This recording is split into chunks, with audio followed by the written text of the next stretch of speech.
Depuis des siècles, dans de nombreux domaines tels que la philosophie, l'astronomie et la physique quantique, tous recherchent à résoudre et à répondre à cette unique question qui reste encore à ce jour inexplicable. Un fantôme est-il vraiment réel?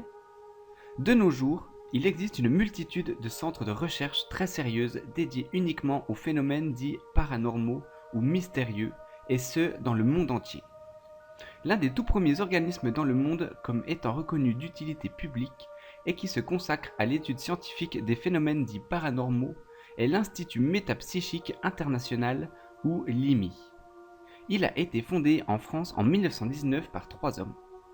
Jean Meyer, qui était un riche négociant à Béziers, le professeur Rocco Santoliquido, d'origine italienne qui était alors représentant de la Croix-Rouge, puis le docteur Gustave Gellé, un médecin d'Annecy qui se passionnait pour la philosophie spirit. Dans ce centre et depuis des décennies, de nombreuses expérimentations ont été menées sur des phénomènes tels que la clairvoyance, la télépathie, la télékinésie et bien entendu en parapsychologie.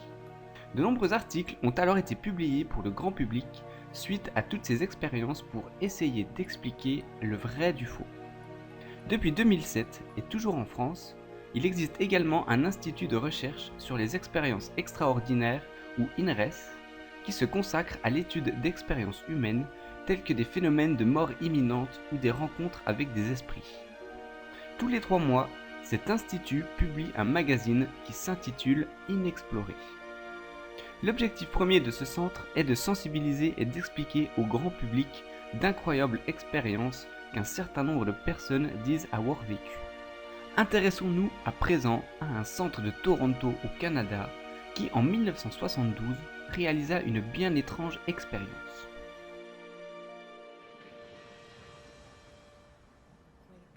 Dans les années 1972, un groupe d'expérimentateurs décida de se réunir au centre de recherche psychique à Toronto au Canada, aux côtés d'un certain Dr Owen, dans le but de créer un fantôme de toutes pièces, afin de voir s'il était possible de reproduire des phénomènes de hantise pour les expliquer de façon rationnelle.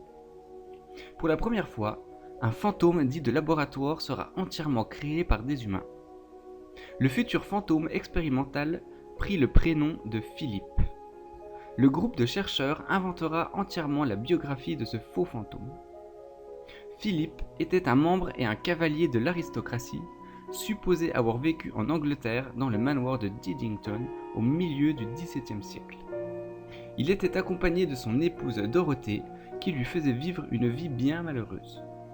Par la suite, l'homme trouvera la mort sur un champ de bataille, laissant son épouse veuf. Par la suite, le groupe de chercheurs tentera de rentrer en communication avec ce faux fantôme imaginaire afin qu'il se manifeste, et ce, pendant des mois et par toutes sortes de rituels connus. Bien évidemment, aucune manifestation n'eut lieu pendant cette étrange expérience. Ce n'est qu'en 1973 que le groupe découvrit le compte-rendu de recherche par 3 confrères britanniques qui effectuaient des expériences du même genre. Le groupe de Toronto décida alors de changer de méthode pour parvenir à convoquer ce fantôme imaginaire. Au bout de quelques semaines, des phénomènes étranges commencèrent à faire leur apparition. La table auquel le groupe pratiquait le rituel se mettait à bouger. Certains affirmeront qu'ils entendront des sortes de grands coups de poing s'abattre sur la table. Plus les jours passèrent et plus le faux fantôme se manifestait. Un dialogue entre l'entité et les chercheurs se créa par la suite. Puis un jour, la table décollera littéralement du sol, laissant les chercheurs sans voix. Au début de l'année 1974, toute l'équipe de Toronto décidera de faire un film documentaire pour raconter l'incroyable histoire de la création du fantôme Philippe. Le film s'intitule Philippe le fantôme. Par la suite, une émission de télévision s'intéressera à cette étrange histoire et invitera le groupe à faire une représentation de leur expérience avec Philippe sur leur plateau de télévision.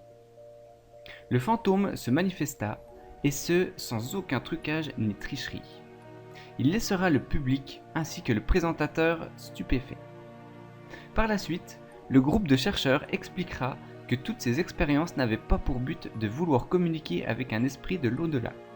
Ils souhaitaient simplement recréer des phénomènes physiques qui interviennent souvent dans de nombreux cas pendant une séance de spiritisme.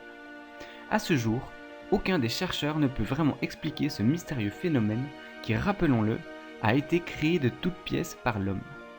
Une chose est sûre, l'histoire du fantôme Philippe reste bien réelle et une preuve concrète pour de nombreux scientifiques dans le domaine du paranormal. Elle reste toutefois assez mystérieuse et peut nous forcer à nous poser davantage de questions sur le monde de l'au-delà, sur notre propre vision de vouloir voir des choses qui n'existent peut-être que dans notre imagination.